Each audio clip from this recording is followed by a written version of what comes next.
And you might say, well, of course, it's that underestimates the degree to which there's systemic oppression, et cetera, and the vagaries of fate. It's like it doesn't underestimate it. It's not the point.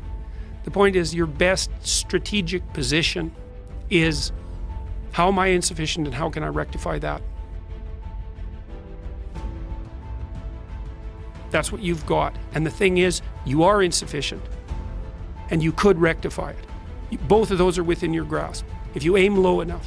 One of the things Why do you see that's another thing you keep saying, aim low enough, have a low enough bar. Why do you mean that? Well, let's say you've got a kid and you want the kid to improve. You don't set them a bar that's so high that it's impossible for them to attain it. You take a look at the kid and you think, okay, this kid's got this range of skill. Here's a challenge we can throw at him or her that exceeds their current level of skill, but gives them a reasonable probability of success. And so, like I'm saying it tongue-in-cheek to some degree, it's like, but I'm doing it as an aid to humility. It's like, well, I don't know how to start improving my life. Someone might say that. And I would say, well, you're not aiming low enough.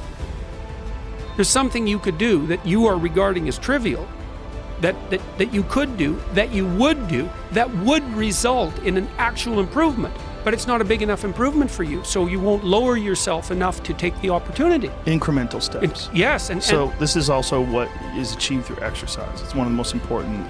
Well, what do you do when you go and lift weights? Yeah. You don't go and, like, if you haven't Right, bench of pressed course. before, you don't put 400 pounds on the damn bar and drop the bar through your skull.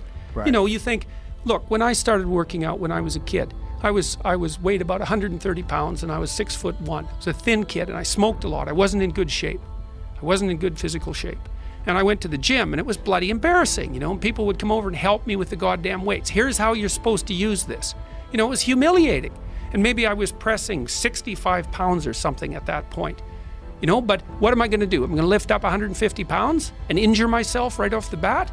No, I had to go in there and strip down and put my skinny goddamn self in front of the mirror and think, son of a bitch, there's all these monsters in the gym who've been lifting weights for 10 years and I'm struggling to get 50 pounds off the bar.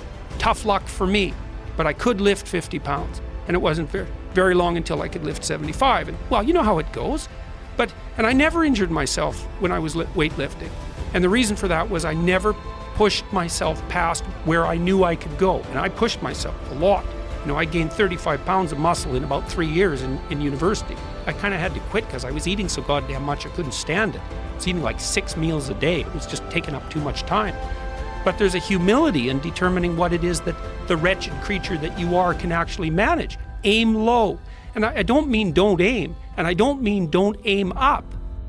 But you have to accept the fact that you can set yourself a goal that you can attain, and there's not going to be much glory in it to begin with. Because if you're not in very good shape, the goal that you could attain tomorrow isn't very glorious. But it's a hell of a lot better than nothing, and it beats the hell out of bitterness, and it's way better than blaming someone else. It's way less dangerous. And you could do it. And what's cool about it, there's a statement in the New Testament. It's called the Matthew Principle, and economists use it to describe how the economy in the world works. To those who have everything, more will be given. From those who have nothing, everything will be taken. It's like what's very pessimistic in some sense, because it means that as you start to fail, you fail more and more rapidly.